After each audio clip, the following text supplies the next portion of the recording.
Roll sound. Speed. Roll camera. Speeding. Slate. Scene one, take one, mark. And action.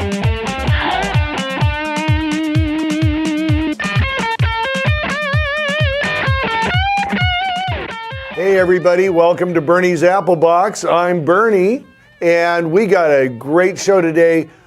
Really good friend, longtime friend, and somebody who's sort of a business associate of mine, Mr. Brad Elsey. Hey, what's up, buddy? Good, how you doing? Hey, everybody, how are you we? doing? I've been trying to get Brad on the show for a long time, Yep. Yeah. and how many times have we planned on it, and then, oh, well, I got booked on Friday, and it's for Saturday and Sunday Work, too. man. Yeah. But I'm blowing you off. I'm here. I'm wearing buttons. Your buttons, you're mic'd up, Yeah. and we're going to find out all about Brad Elsey. So Brad's San Diego. Yep. And in fact, Brad runs my, and he's my business partner in San Diego Grip and Lighting. Right. And that has really made a huge difference in my business, having Brad on board. He's somebody, and we're going to dig into all this, but Brad's personality, his work ethic, his mindset about staying on the job and keeping busy, and customer service, I think, is one of the highlights, you know what I mean, there, has really bumped up San Diego Grip and Lighting. You know, people, and I come back to this all the time, you've heard me say this a million times, people don't rent stands and lights and sandbags. They bring people in. Right. Those items are just items. Until you have the right person and they're in the right hands, they're pretty meaningless as far as their efficiency, and I know that's where it comes in. So. Yeah. I mean, I always say it's like, especially since I've gotten into like the freelance, world, where we'll go back to, I wasn't always there. No, but, I know. We're going to talk about that. But since I've been here in the freelance world, it's much more, you're having to also like adapt to all these personalities, and sometimes you're sitting in the room with the CEO of a major company, so you just can't come into every situation the same way, kind of. Yeah, no, exactly. And I really think, Brad, because you hit on really right there is the key. There's the personalities involved, right. And that's something I've watched you navigate very well. You are up against different crew members, you have different clients, you have different co-workers that you're working with and stuff like that. And I've watched your personality and how you navigate everybody around you. You know what I mean? Right. You're really easygoing, you're never excitable, you're always making something work no matter what the problem is. And this is like when you're an experienced guy like Brad is, you understand this, you go through the chain of command. So by going through the chain of command, that way you ensure that everybody who has to know knows what's going on set. Yeah, then you get called back. Then you get called right? back. And that's what we all want. And you get called back again and again Yeah, and that's again. kind of what the goal is, Make Exactly. sure 2 goals you want the, hired, to make the shoot happen, and, once you've done that, Yep. probably getting a call back. You'll probably get a call Yeah, back. absolutely. Yep, absolutely. So, one thing, Brad, too, and I want to delve into where you came from, because I think you got into the business much younger than I did. Right. We sort of came from a background that really didn't have anything to do with or relate to film and video or media at all. I came from the service industry. I was a cook. Yeah, you were a cook. For 10 years. Okay. Since I could, from like 15 to 25. Wow. I was cooking. Wow. And then I got to kind of the point where I had someone that was kind of, probably, someone a little older in the business, kind of, that looked at me and was like, you need to go back to school. My chef was like, get out of here. You don't want to do this. You don't want to be me. So I went back to school. And then I kind of was always interested in production and movies, and so.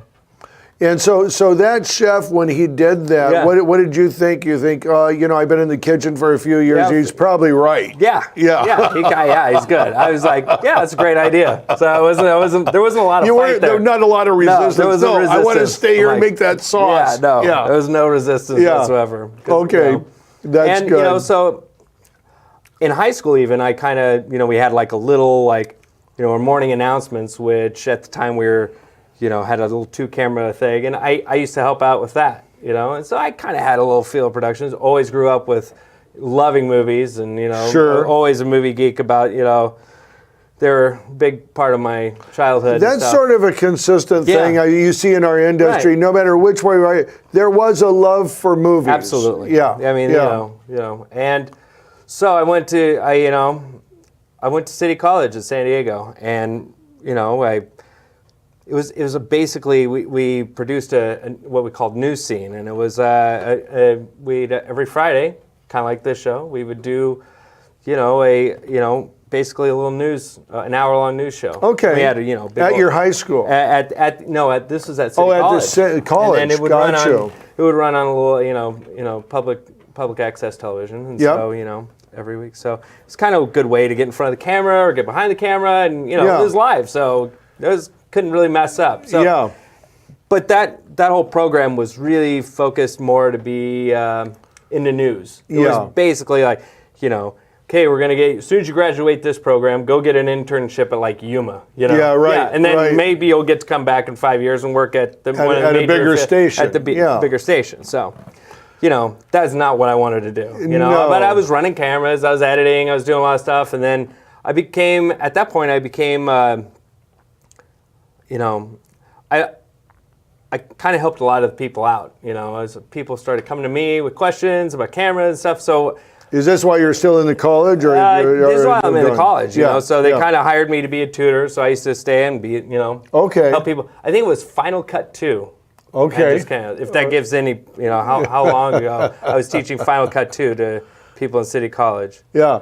But, did that for, got my little certificate and got out. And as soon as I was able to get out, I got pushed on this guy, Wayne Brubaker. If you listen to Wayne. Hi, Wayne. Oh, Thank yeah. you. Wayne- Brubaker yeah. was a legend of San Diego Well, back in the 80s. Stop And right I- there. yeah. Stop right there. I've never met Wayne Brubaker Yeah. in my life, but I've been hearing about Yeah. Wayne Brubaker for Oh, yeah. 10 years. Yeah. First from Bill Hoshevnikov. Oh, yeah. Bill and then, came, me and and then Bill have you. like the same Yeah, the origin. same- Yeah. The same career path, Yeah, right? exactly.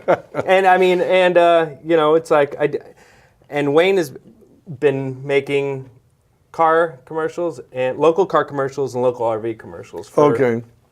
30-something years. Wow. And he's still doing it. Wow. Yeah. I Wow. mean, it's amazing. Yeah, He's yeah. bought multiple houses off that. So, it's like, you intersected somebody who is in the business right been in now, the and that's Yeah. probably.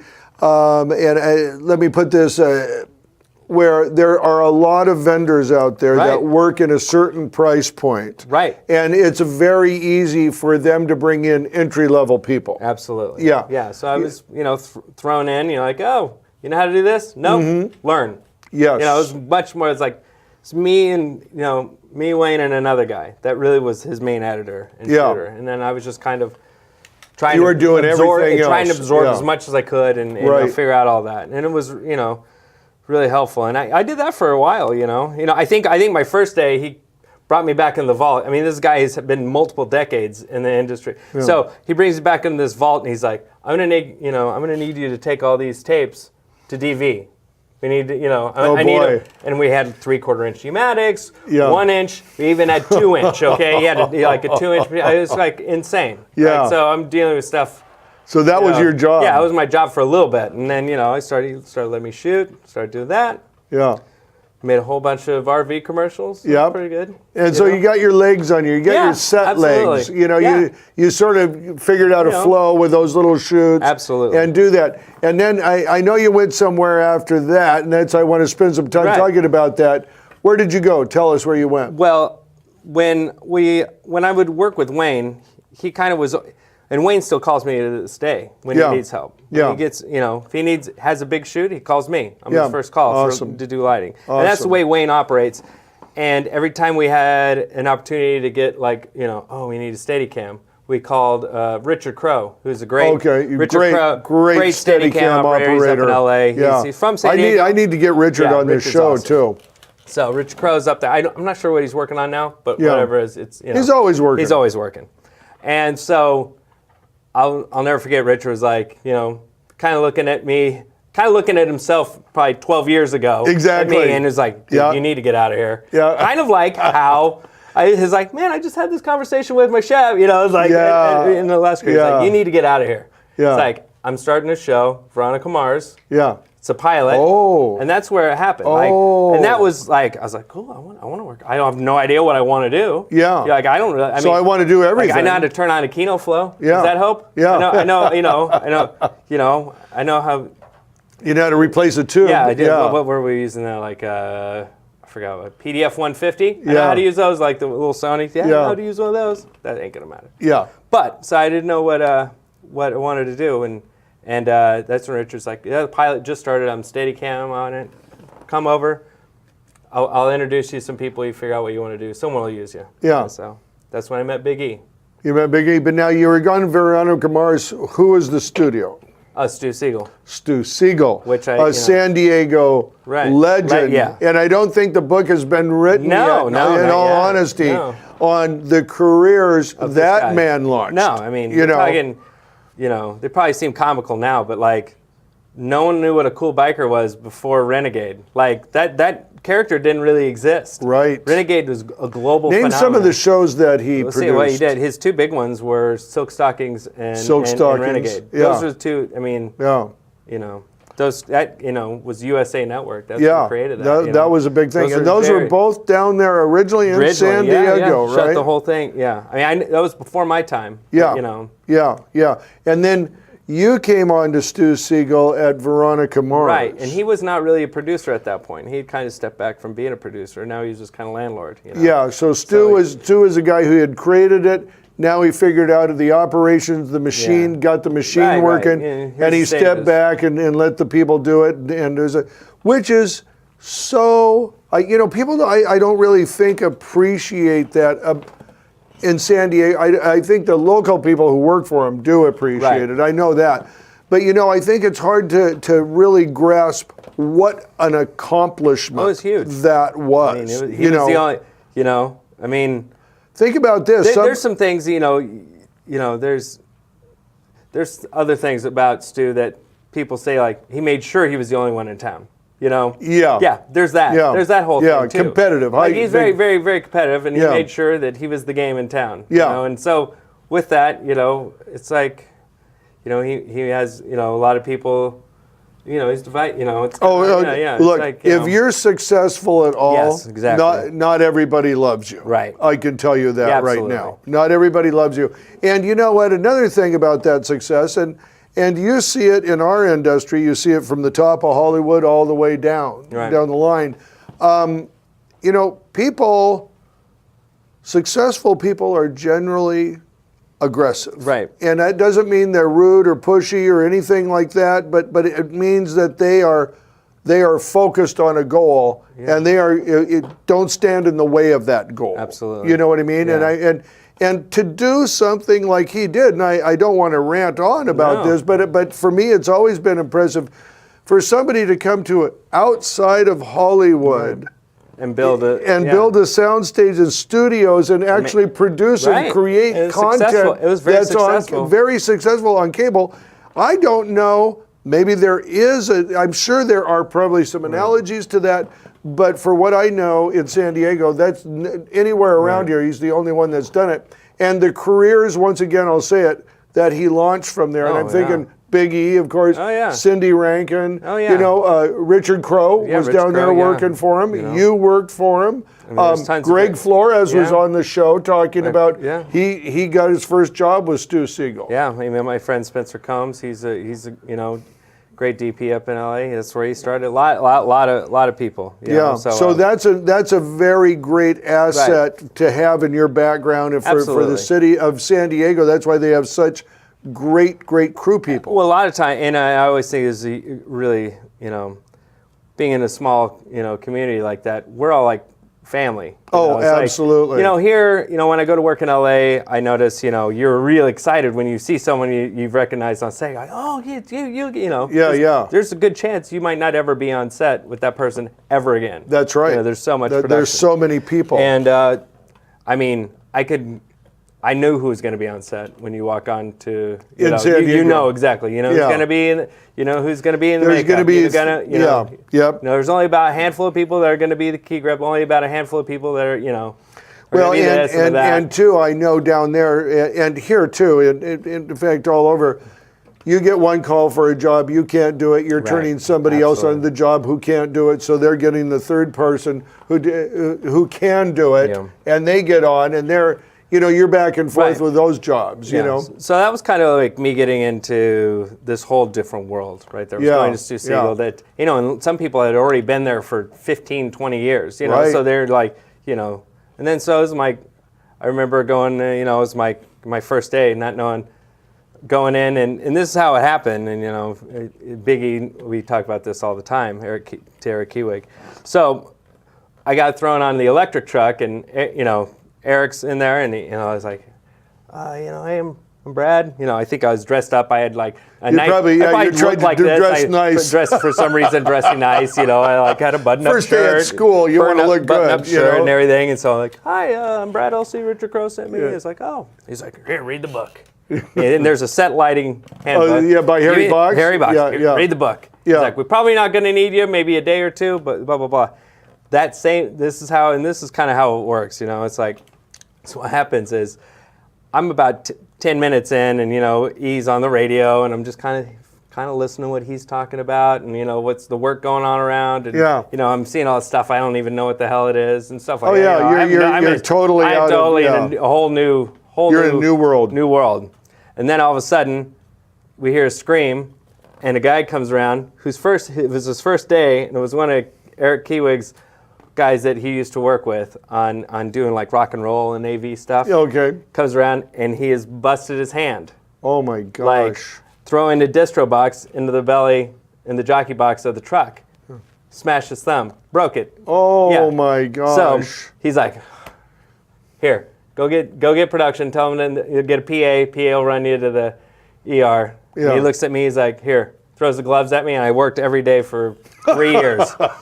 So I think we did 3 seasons of. You worked every day for 3 years. Yeah, I pretty much I did every episode of Veronica Mars from the pilot, every day on the pilot, Oh my and then gosh. back, my that's back gosh. when they were still doing back 9, so like 22 episodes, 22 episodes, 3 seasons of that, and that's how that Incredible. happened. Some guy smashing his hand, Incredible. And you were in. And I you guess, were in, yeah, I was in, yeah. And you were the first. Yeah. You were the guy standing closest Yeah, to Big I was E. there. Yeah, I was there.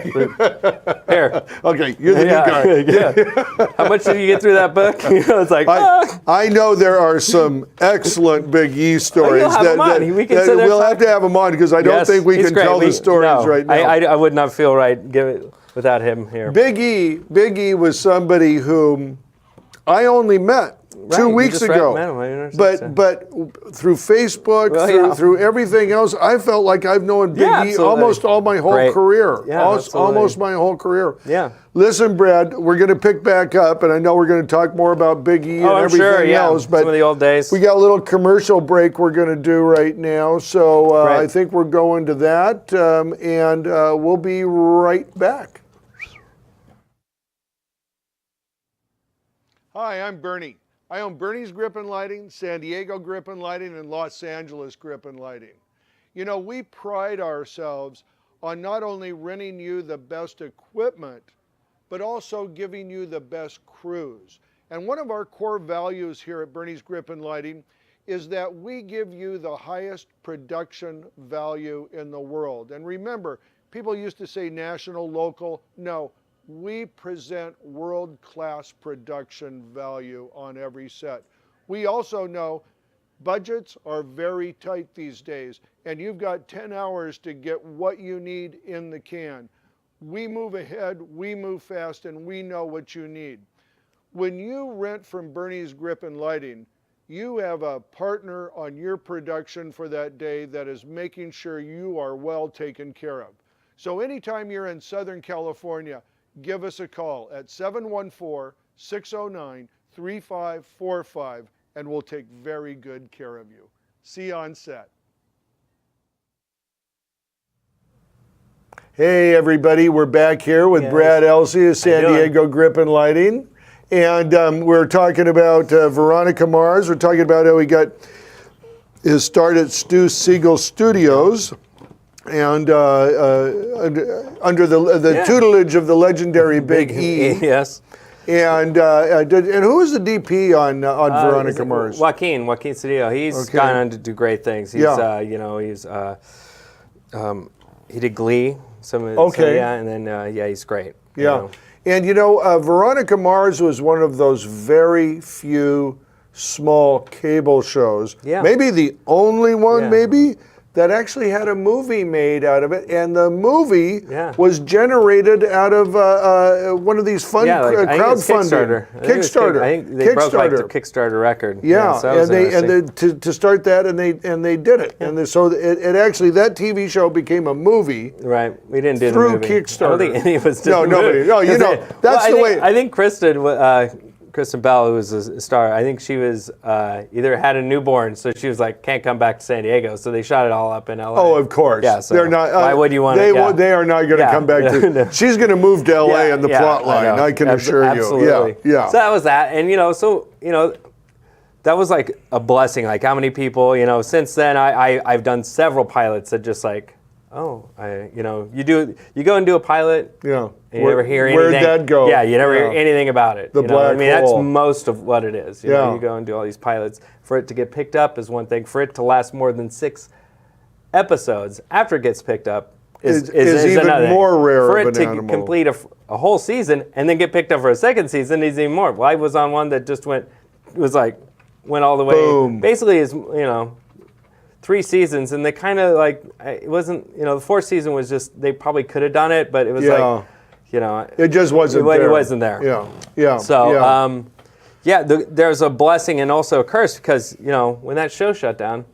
Sure. Yeah. Who are your clients? I mean, that's all I know. Is You the don't people have that- any clients. I don't have any. Yeah.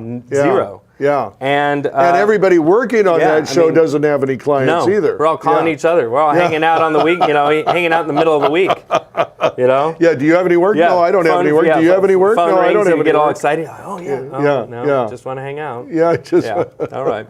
No, So- very true. Yeah. Very true. And you know what? That is something that I think that really doesn't, a lot of people don't get it. Now, Hollywood is a place where people work like you were working there, and you work on a show, and you get really locked into these shows. And look, it's the golden handcuffs, right? Yeah, right. Because you're making good money, you're doing great stuff, everybody knows the show you're working on, you're getting a lot of pats on the back and everything like that.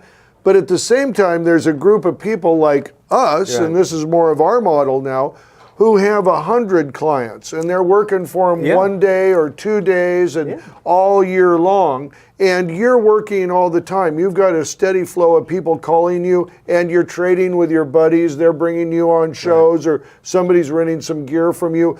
That's the world that I know. That's the world you and I are both in now. Yeah, now. And it's hard, I think, for a lot of guys up in Hollywood who've been there for a while to really look at that, and the show ends, and they're really dependent on their key grip or DP bringing them back on the shows Absolutely. that they get. Right. You Because know? I'll tell you what, when you're doing, especially when you're doing a back nine, a show like a back nine has back nine, like we're talking 22 episodes, right? Yeah. It's like, 22 episodes. You're not, when they go, it's basically like being a teacher, kind of. Like you go on a summer break, you're not running out and getting another job. You're like, oh, I just got done working 80 hours a week. Oh, you want some time Yeah, you're off. like go on a vacation, blah, blah, blah. So you're really not even going down trying to, You're not working. so it's really your whole life is that show. you know? And it was it was a rude awakening when that went away, and another show came up, but it was like I said, it was like did a pilot, then a couple of then we could do another one with pilot. Ooh, it'd get picked up. A couple episodes, done. No, then we did so we'd had a couple of these going on, and other than that, it was just like it was 2000. It's like it's 2008.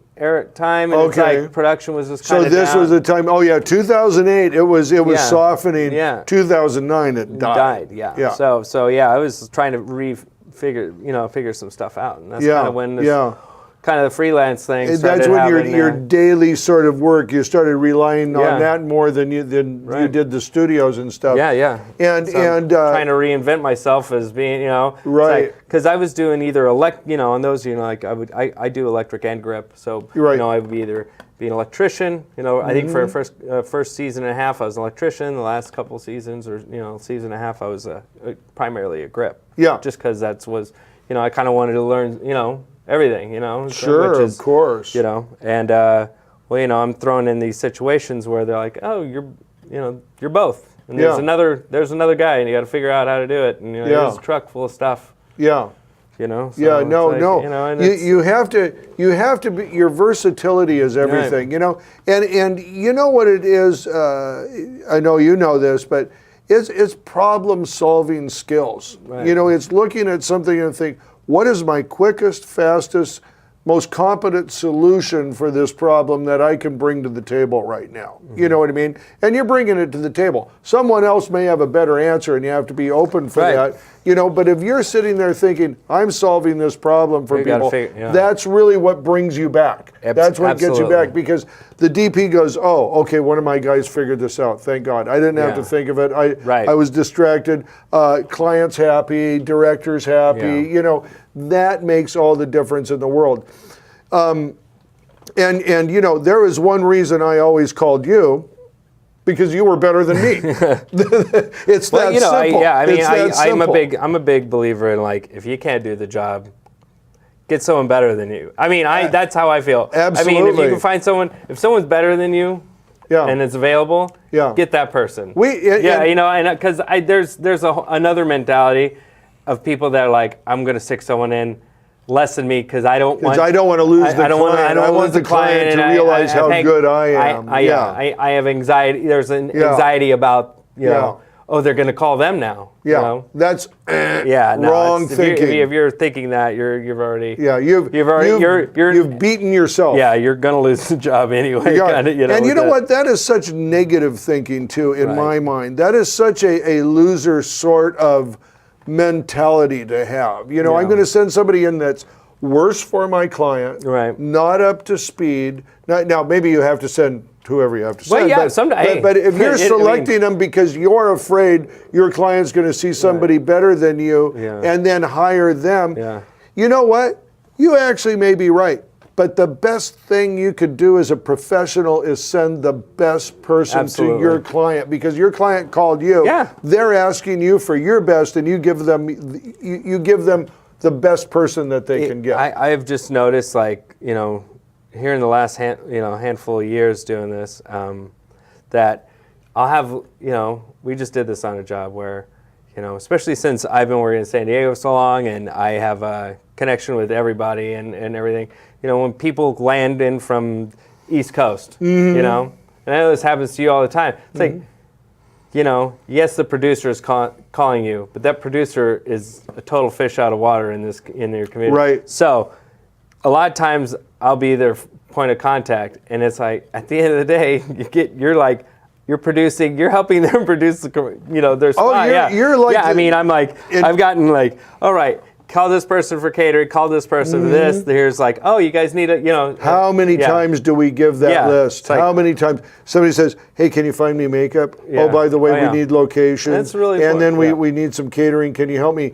A classic example. A classic example is what we just went through Yeah. with on the Delmar Farm, Del Mar Fairgrounds. There was a little mattress test demo, I Absolutely. think that they needed, and great people. Great Right, people, absolutely. but it was shaky getting some of the information at first, exactly what they were doing, and they wanted a 20 by, and they just wanted one guy with it, and both you and I know, and you took the lead there, you were talking to the client, you knew that wasn't safe. Right. So, you have to diplomatically handle letting them know they need more people, Yeah. and it's the way in which you do that. You can't start lecturing the client, No. oh, that's not And that's safe, something, Yeah. and that's something I never, before I got into the freelance world, I would never even have to think about. There's such a filter between, there's such a space between me and those decisions. Like, Yes. it's like, I mean, You would have never have to never even think, consider that. It's like, yeah. when you're gripping on a show, you're worried about, where are we putting the carts? Yeah, where are we putting the cards? Where are we What time putting do the we have carts? to be Which there? way are we Yeah, looking? That's exactly. about it. That's It's like, of the grand things. Where do I Everything park about- the truck? Where do I it's park like, the exactly, truck? you know? Yeah. So, this kind of forces you to start thinking more on a Right. production. In a production way. Production-minded person, And of course, to their good credit, they listened to you. Right. They got a couple extra guys. Sean was one of them, our tech director today, and Brandon. Brandon yeah. was the other, and that client came back, and I passed that email on to you. She told me on the phone how great she thought you were, and how great the crew was, and how helpful. And you know what? It was so satisfying because that was one of the times that I got to see, Brad told them what they needed. They didn't want to spend the money, frankly, but they did because they took your advice, and then they were so appreciative. Right. And that is so gratifying when you have a client that is saying, your guys, they told me, your guys were great. We love them. Good. Well, when we're back out, and she even told me, she goes, we do these all over the country. Your crew was the best we've ever had, which made me feel really great, really great. So it's really being able to build clientele like that. Yeah. That's the important thing, and I that. mean, it's easy to say, that's not my job, Yeah. There's people that do. Yes. Oh, you need that, you need that. It's like, it's not my job to help you find this or that or this, but that's what separates you, The difference, Yeah, and that's I what learned that a long yeah. time ago. I learned that a long time ago. Just don't- You have to. They are a client. Yeah. And clients have Take care of needs, them. and they may be outside of your immediate business model right there, but they're asking you questions about your world. You can do that, and certainly. When somebody says, hey, we need another grip, that's a no-brainer. Right. I'm going to get one of my brothers or Right. sisters out there to do it. But also the thing is, when I need makeup, when I need that locations person and stuff, I get on the horn to somebody who I know is available. I find out if they're available. They're available. I turn them on to the client. I don't get in the middle of it. No, they cut just their here. own deal. Yeah. And then you got everybody working with and for you. Well, yeah, then, at the end of the day, if you can, try to get I always feel try to get as many people, Work as you can. Many people's work as I Yeah. can, because Because you know what? They turn around and return the favor. It's reciprocated, 100%. That time, I remember when we met that first time. We met through Kenny Rogers. Sup, Kenny? Yep. That was such Kenny an eye Rogers, opener. the grip and lighting, not the gambler. He knows when to fold them. Yeah. He knows. But it was funny. I asked Kenny to go up to Seattle with me, and he says, I don't really do road trips, and I understand that. I respect that. Not everybody wants to get on the road and do that. But I had just worked with you, so I says, well, I'm going to probably call Brad and see if he wants to. And we went up and did a hotel a day up in Seattle. Yeah, we did a road nice. trip because I brought the gear. So we drove from Orange County in the van all the way up to Seattle. We worked with Bill Hoshevnikov. Yep. And So, Bill. And we stayed in these just like Seattle's 5 most luxurious hotels, That's for not the bad. week. Yeah, every week was another great hotel. Yeah. I think Bill's still doing that. I think he's still eating room service. He's still got to figure it out. If he can, he does. Yeah, if he can, he does. But it was so great. And going up, of course, I had seen you work. I had worked with you several times. And I knew what kind of worker you were.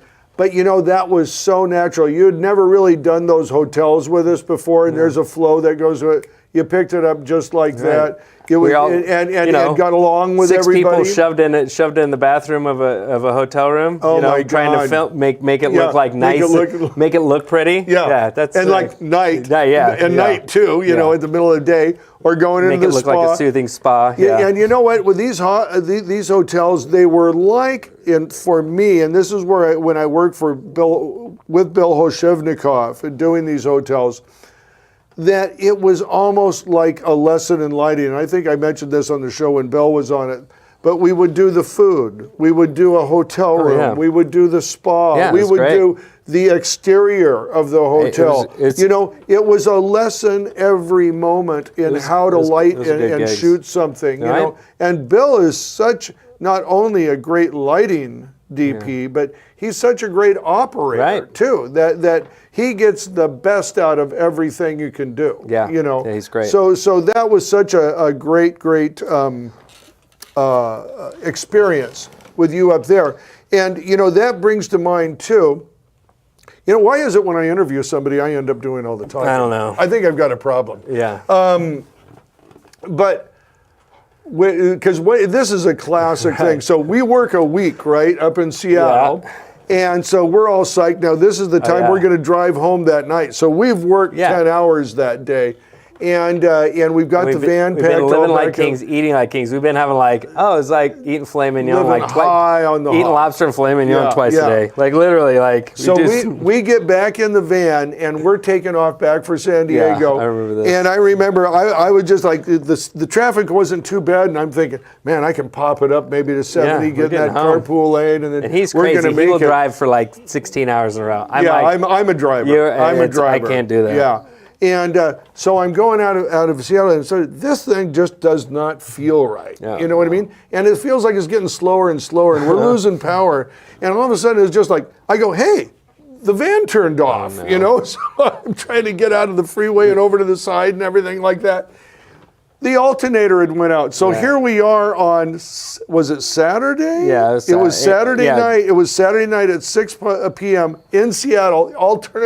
Alternator is out. yeah, we're done. Brad gets out his phone and he goes, let me handle this. I can find this. Choop, choop, choop, choop. Yeah. The only place we found was Sears was open till 9 o'clock and they had an automotive repair. And we drove- We get yeah. on the front, get a tow truck, get that thing, get it down to Sears.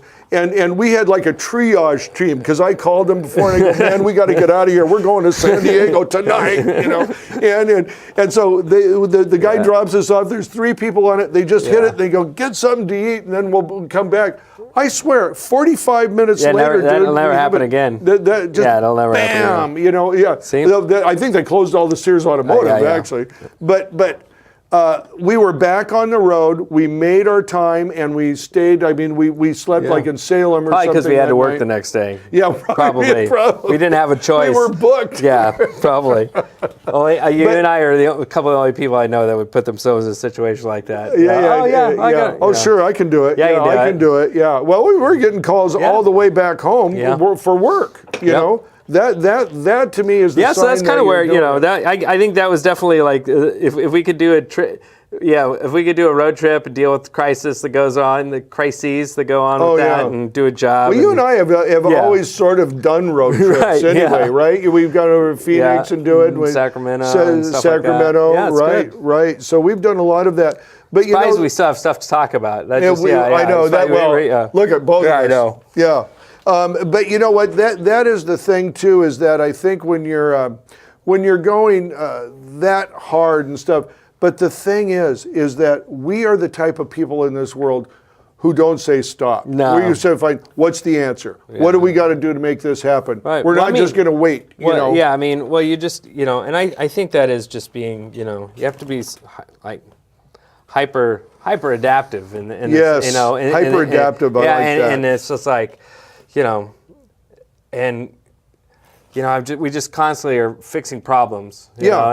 We're That's putting out- what we're called on to we're putting do. out fires the whole time. Yeah. Yeah. We're just doing firefighting the whole time. Whether it could be something small, but it's just like you go in every day knowing it's like you don't want to go, man. Something's going to go wrong. Oh, Yeah, and you're ready for count it. on it. Well, you count on it, and you know that. And that's why you bring every tool Yeah, you and bring. then you bring every tool, and you just you have to be kind of real like open and be ready to deal with whatever comes up. Whatever you know? comes up. It's like Just a sec, Brad. I think we got to take a little break right okay. here. So we're going to go to a break, and we'll be right back Cool. with Brad Elsey.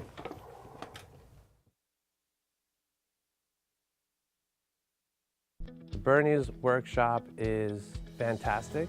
Bernie's workshop is awesome. Bernie's workshop is insightful. Bernie, in one word, passionate maybe. You can tell he really cares a lot. Bernie is a badass. He's a great teacher. He has great stories, and I would recommend this to anyone. Not only someone like me who's starting day one, but I feel that in any profession, as you sharpen your sword, it always gets sharper. I think the best thing about this is the access to understanding how to run your business, how to actually be in this filmmaking industry and make money at it. Coming to this workshop, I think, is what actually gets you the tools to understand how to do that, how to get out there and sell yourself. I thought that was really cool. I thought, he knows all the tricks in the book, and he knows how to show that to us and actually demonstrate it so we actually know what he's talking about. I really like the hands-on experience. That's something that you don't find a lot. That's something you have to go on set a lot to just appreciate.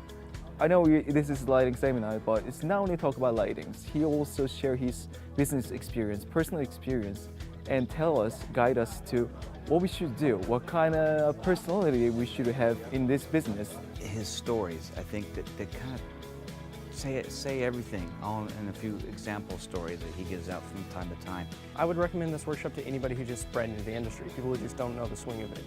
A lot of the stuff they don't teach you in film school. I deal with a lot of freelancers every day, a lot of peers that I went to school with, a lot of professionals in the field, and they all need to take this class because it puts you on the next level, on the next playing field. Bernie's a great guy. Bernie's really authentic.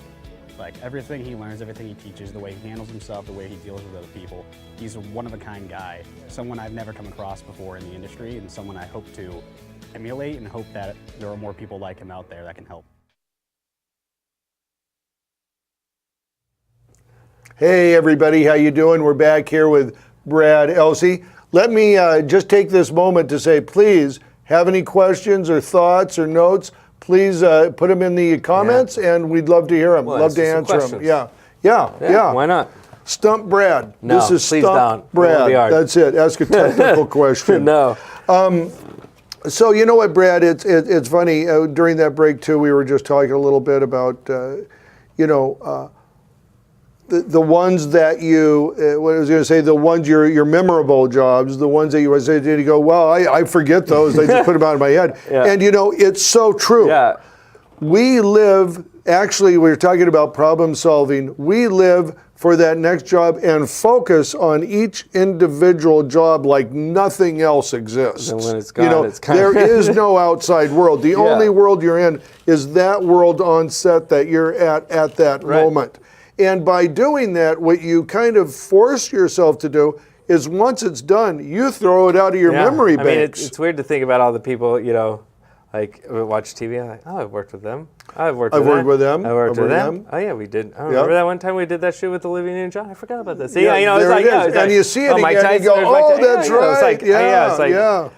Yes, you do. You do. It's weird because Well, one thing is that first it's so immediate. Yeah. Everything is so immediate right there, and as far as like you talk about seeing something, and you know this to be true, people are always surprised by this. 98% of the things I've done and lit, I have never seen past looking at it in the monitor, and you never see it again. And I remember when I first started, I thought, oh man, I hope I could see that piece. I'd ask people, hey, can I see that when you're done editing? Oh yeah, come by, And how many episodes of Veronica Mars do you think of? Oh, you've probably never seen one or two, I'm sure. Couple. Yeah, exactly. That's it. Exactly. Because when the project's done, you're done with it. You've done your job and you've moved on. I remember one time I was watching a show, and this was way back when I first started, and it was for the Discovery Channel, and I came home like at 2 a.m. I was just burnt, but of course I'm too awake to go to bed. So I turned the TV on, and it's Discovery Channel. I start watching this thing, and I go, and it was about 3/4 of the way through it. I start watching this thing. I go, God, how many times have I seen this thing? And it seems like I've seen every scene in here. I'm waiting. I'm looking at the credits, and I did audio on it. So it was just like, oh my God, I was actually on this show. I'm watching it and thinking, oh, it's kind of familiar. I've been here before. So you run into that a lot. But give me some of your more memorable shoots. Give me some of your. Here's one of my most memorable moments here or there. So we did this shoot. It was called Beauty and the Geek Australia. Good, I was there. So Fremont, we did this whole thing, and basically the premise is they send all these geeks from Australia. These nerd. I mean, some of them, you know, little skinny ones with huge glasses, big They fat were- ones. they were nerds. And I mean, They it was were real just- it was nerds. hilarious. And then they send them all to the United States so they can come and find it. Like a nice hot American Beauty, you know, Yeah, like one yeah, of these things, yeah. and take them back, and then there's Yeah. the show, right? And these are all just you cast know, in Hollywood. cast in models. Hollywood, Yeah. you know, yeah, just exactly. What Yeah. it was hilarious. So we kind of, I mean, I think we have. It felt. I mean, we did have a permit, but I don't think that permit was really what they thought it was going to be. So we were like, Right. what it had to be. And let me just interject. We were doing a commercial for Channel 7 in Australia that advertised the show for yeah. Beauty and the Geek. Right. So that's so it's a little walk. It's kind of a little walk and talk kind of thing, and we're down Fremont Street, and we have our buddy Kelly Porterfield, and this is before, like, you know, we have a lot of cool new LED stuff with batteries. Kelly's a pretty big guy, and Kelly is literally holding an Image 85, an 8-bank Kino Flow over his head as the key light, walking down with this parade of like the dorks all the and geeks the and hot, the beauties the hot are chick, yeah. going towards a big limo, and he says, and mind you, on the street. Now this is like 11:30, Fremont, 12 p.m. It's going off. There's 30,000 people down there. And we have no And they're control. all drunk. And we can't control them because we don't have a landing light. there's no we're one to not control. permitted to lock down. I brought a generator. I brought the light. I brought all this. Then we get down there, and the location Locations. man. No, it was from the city. They weren't Yes. actually looking. But the city was like, okay, here's what you can't have: no extension cords. No generator, but you can light the light. I go, how are we going to light the light? We don't have a generator or even an extension cords.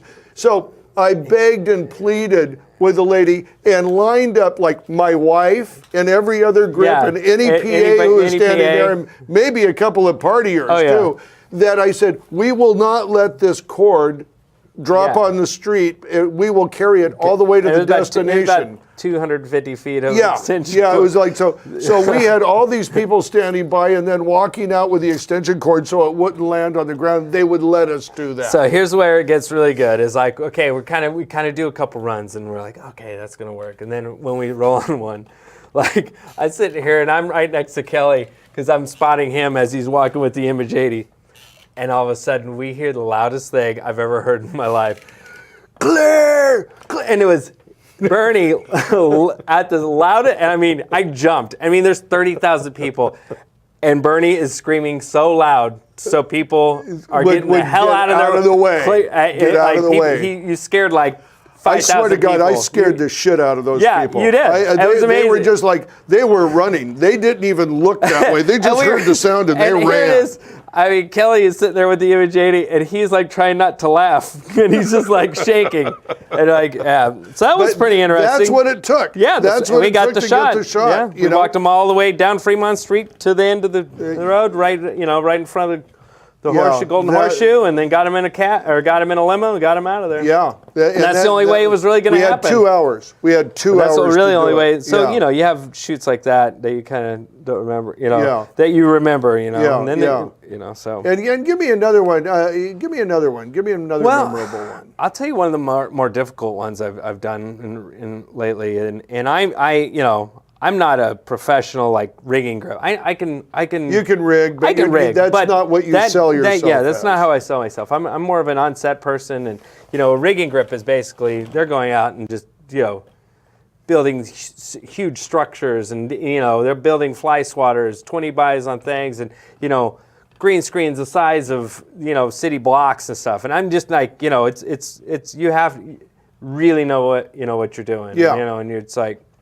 And I mean, I can do it. That's just not how I sell myself. Yeah. But we've been doing The Last Ship down here, and it's down in San Diego on the Midway. No, it's not on the Midway, but it's on the naval base. So we actually shoot on the naval base. Get clearance on it. It's very, cool. it's very interesting. You get to see a lot of really cool stuff. But it is a very difficult. They don't come here. They come here to do like the big, huge, scenes. the big, huge wides of the destroyer. That is one of the key elements in The Last Ship, and a couple times I've worked on the rigging part, and it's like we're just building gigantic green, just green screens covering like 30, 40 foot. 30, 40, 30 30 by 60s that Wow. are good, like on cranes that are just coming over. That really just cover the whole stern of the ship, so you can like when you look out, You're not seeing looking, city, You're you're not looking seeing at the city. ocean. You're seeing Yeah. the ocean Yeah. or whatever. Fighter jets coming in their store, whatever. Right.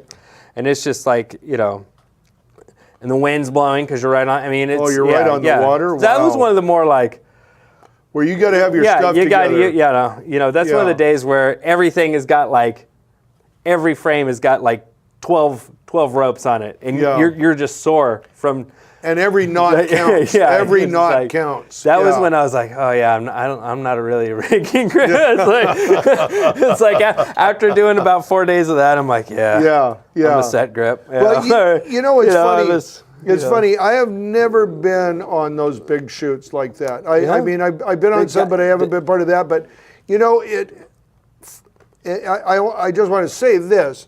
I'm grateful for what I've been on in the fact that I've been able to do a lot of different stuff. And I know that's something you enjoy too. Absolutely. You know, that's it. That gratification of lighting something beautifully, you know, of taking that time of just making sure it all works together. Yeah, I mean, like, sometimes you look at the call sheet, but it doesn't say, everything. It's like, show up then. Okay. You get there and like, oh, there's an animal on set today. Oh, It's a wild that's animal. the kind of information Yeah, you yeah. should know about. Yeah. Oh, okay. Yeah, yeah. Well, we'll deal with it. I know you've worked with wolves and stuff like that, right? We did some movies did a Finnish movie, and they actually flew all the way from Finland over to shoot the wolf scenes, because we're the only place with movie wolves in Southern California. Really? Yeah.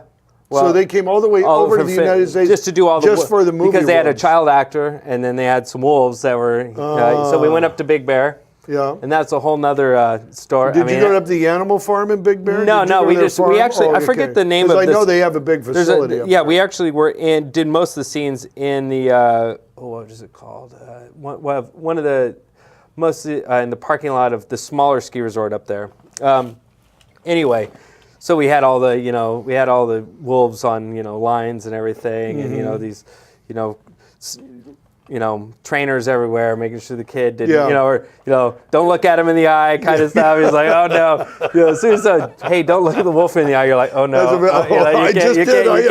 you can't. Oh, that's so funny. Yeah, so that's just interesting, to think that production comes all the way from Finland, like. We got Oh no, it's mind-boggling. Yeah, it's like, we need wolves. Yeah, we just can't let just go grab some guy with some wolves. You know what? I think I've been on set with bingo taggers and stuff like that, and people tell me apes are one of the more dangerous ones because they're so smart. They can figure out a situation that they can get over in. But the one where we where you're working with animals, I mean, we were told stay in a group. They won't attack the group. You know what I mean? Yeah. And everybody there had fire extinguishers and no electric wire. However, they put a wire out and it thinks it's electric. Obviously, it's trained to do that. But that's always a dicey situation with animals. And I know a lot of guys who will not work with animals. You know, and I'd have to say that's probably not a bad choice. You know, it can be dangerous. Yeah. How about road trips? What are some of the road trips you've taken? Well, you've been there on a lot. I really, I did a really interesting movie, and I still don't think it saw the light of day, but it was kind of one of these things, one of these spur of the moment things I got a call, and this was a long time ago. I got called on from Mario Ortiz. He has a grip and lining company down in San Diego. Mario, And Mario's a great guy. Yeah, Mario's great. And he called me. I'd never worked with him before. Okay. And so he called me on this job in McAllen, Texas. He's like, I got this like little low budge, and we need a gaffer, and it's like the crew, they're all from a little city college, and this is like I really haven't, I've been on the crew a bunch, but I haven't been able hey, we should put the 5K here, I was not really, on the radio, I'm usually I got it, the guy, not like having to delegate. This is like 10 years ago probably. Yeah. And so I was kind of, but I figured, this is what this is for. You go a little job and, go out. And I'm like, McAllen, Texas. I have family in Texas. Yeah. So I'm like, McAllen? I don't know where McAllen is. I go out there. I look on the map. I'm thinking it's like central. Oh, cool. I'm going to head off to Austin on the weekend or something and go visit my folks and over in the Dallas area. Oh, it's like 12 and a half hours south of like Austin. You know, it's like almost like it's like Venezuela. Yeah, right. Yeah, it is like the jungle down just there. south of Mexico. Yeah, it's like unbelievable. So we went, and I had all these young kids from the community college that were just fired up. Yeah. Like just they fired. Were on a movie. Had no idea what the hell they were doing, but man, they were making a movie. And Yeah.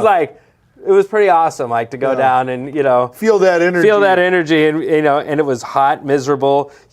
I'll never forget, like, we're sitting there doing something, and it was like something out of Indiana Jones where I'm walking through the tree and I can still feel, what is that? We turn the lights on and there's like wolf spiders like in the trees, and it's like that's what's been hitting you in the face. That's what you're feeling. Yeah, feeling in your face and stuff, and I'm just like, oh my God, this is horrible. So doing stuff like that. Yeah. It's usually like that, and it was so hard. I mean, we're all like, there's like 10 people sleeping in the same room on little cots and stuff. It was like camping out. It was like kind of a, when it was happening, it was kind of like, well, it's going to be a good story. It's like, it's 105 degrees. Yeah. We can't turn the air conditioner on because it's in this school. Sounds like a typical shoot. Oh, I know, it's actually. great. Yeah. So, there's the road trip. And, That's good. but I gathered a lot, learned a lot of stuff from Yeah, stuff you like always that. do. Every set you learn something. I did,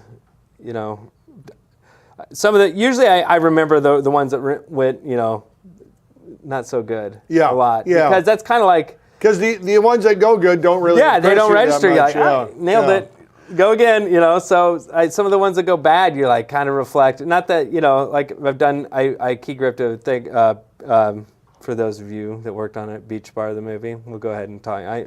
You'll admit it. Yeah, I'll admit it. It was a horrible experience. But we look back and we had fun. We did whatever the hell. Usually those are the ones you all talk about. Yeah, we were just like, it was. I'll tell you, Brad. This is really awesome. We're actually just about out right now. So tell us, how do people get a hold of Brad Elsey? Well, you can always call this guy. He's the first one I call. I always call. I call Brad. He usually calls me. Yeah. You can get a hold of me at if you ever cares concerns, bradgrip@gmail. Yep. And then San Diego Grip and Lighting. Yep. Just operating. We got a bunch of. I'm sure Bernie's talked to you about it. We just went, got a 3-ton with a bunch of the new cool LEDs. LEDs, we got Select 30s, we got Sky panels. Yeah, so we're trying to do we got the whole 9 yards. New innovative stuff, And we know a lot of great people down in San Diego, just like Brad was talking about. But Brad, thank you so much, buddy. It's been really awesome. I've been wanting to do this for a while. We talk every day. Every day, almost, just not like this. I know. It's nice to actually sit down and talk stories. Yeah. That's great. But thank you. Yeah. And thank you. And we will be back with Bernie's Apple Box next Friday. We'll see you on set. Bye, guys. Cut. That's a wrap.